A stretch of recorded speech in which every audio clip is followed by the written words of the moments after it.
नमस्कार दोस्तों, स्वागत है आप सबका मेरे इस channel maths by Himanshu sir में। दोस्तों आज मैं लेके आया हूँ आप सबके लिए मेंसुरेशन से कुछ फार्मूला।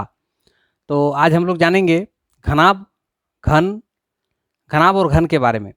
घनाभ और घन के बारे में क्या क्या सूत्र होते हैं उनके बारे में आज हम लोग जो है जानेंगे।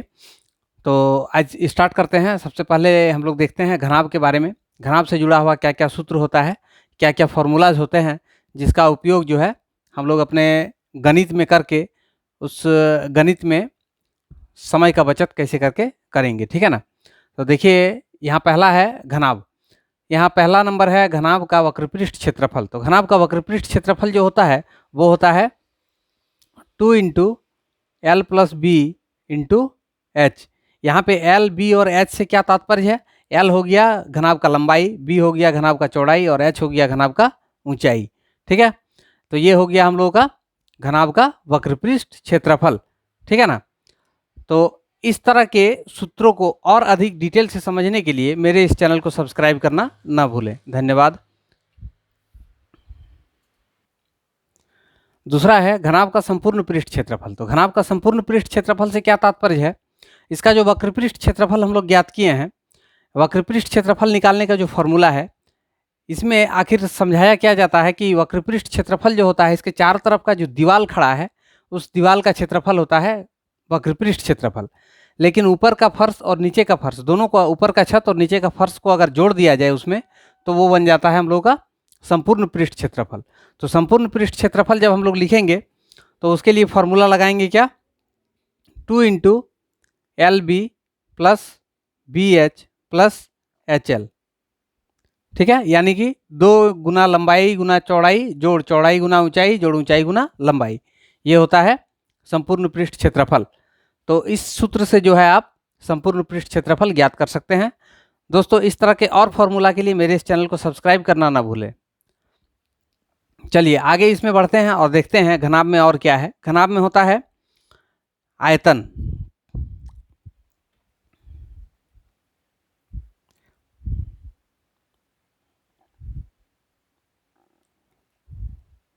आयतन से जुड़े हुए प्रश्न भी हम लोगों से पूछा जाता है।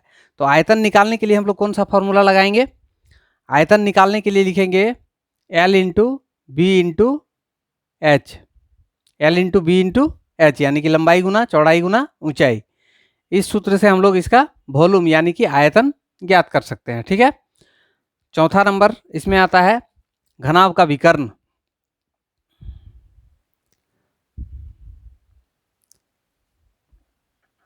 घनाभ का विकर्ण। तो घनाभ का विकर्ण हम कैसे करके ज्ञात कर सकते हैं? इसके लिए एक फॉर्मूला होता है। वो फॉर्मूला क्या है? रूट अंडर एल का स्क्वायर जोड़ बी का स्क्वायर जोड़ एच का स्क्वायर।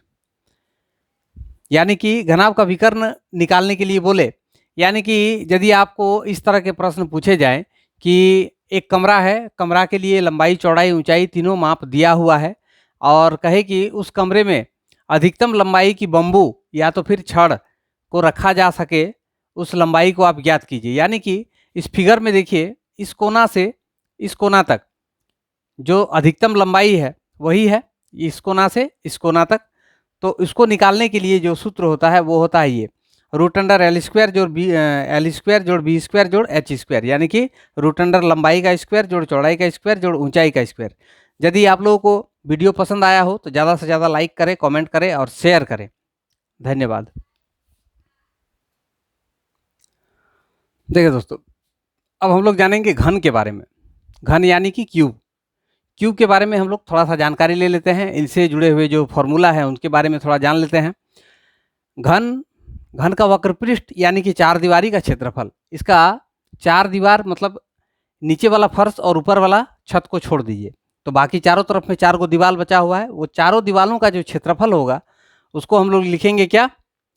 4a square. यहाँ पे ए स्क्वायर क्यों लिखे? क्योंकि इसकी भुजा हमने ए माना है, ठीक है। तो ये हो गया घन का वक्रपृष्ठ क्षेत्रफल यानी कि चार दीवारी का क्षेत्रफल, ठीक है ना। दूसरा है घन का कुल पृष्ठीय क्षेत्रफल। घन का कुल पृष्ठीय क्षेत्रफल क्या होता है? वो होता है 6a स्क्वायर।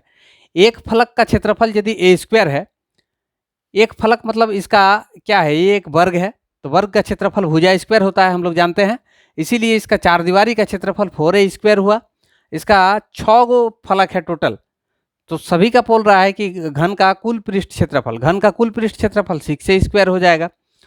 और तीसरा है आयतन, तो घन के लिए आयतन क्या होगा, भुजा गुना भुजा गुना भुजा, यानी कि ए गुना ए यानी कि ए क्यूब। ठीक है। अब घन का विकर्ण यदि निकालने के लिए कहे तो घन का विकर्ण हम लोग कैसे लिखते हैं, घनाभ की तरह ही रूट अंडर ए स्क्वायर प्लस ए स्क्वायर प्लस ए स्क्वायर। तो इसका मान क्या निकलेगा, इसको तीनों को हम जो ऐड कर देंगे तो 3a स्क्वायर हो जाएगा। तो रूट के भीतर 3 रह जाएगा, ए स्क्वायर के लिए ए आ जाएगा बाहर, यानी कि √3a। ठीक है। इस तरह से हम लोग घन का विकर्ण ज्ञात कर सकते हैं। यदि आप लोगों को वीडियो अच्छा लगा हो तो लाइक कमेंट और शेयर जरूर करें, और साथ ही साथ मेरे इस चैनल को सब्सक्राइब करना ना भूलें और अधिक जानकारी के लिए।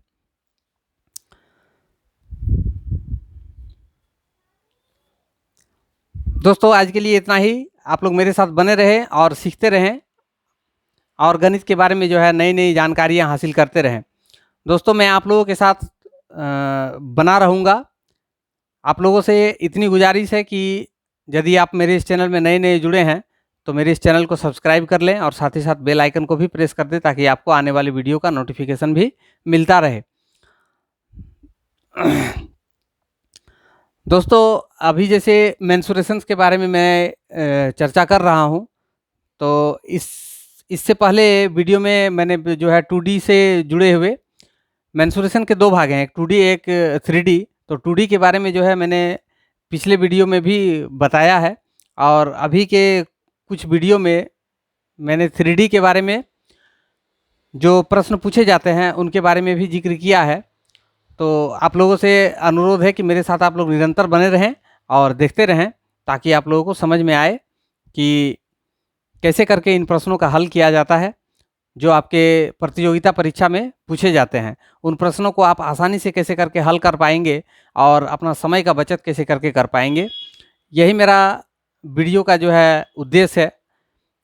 तो मैं चाहता हूं कि आप लोग सभी जो है इसका फ़ायदा उठाएं और मेरे साथ बने रहें और देखते रहें, सीखते रहें।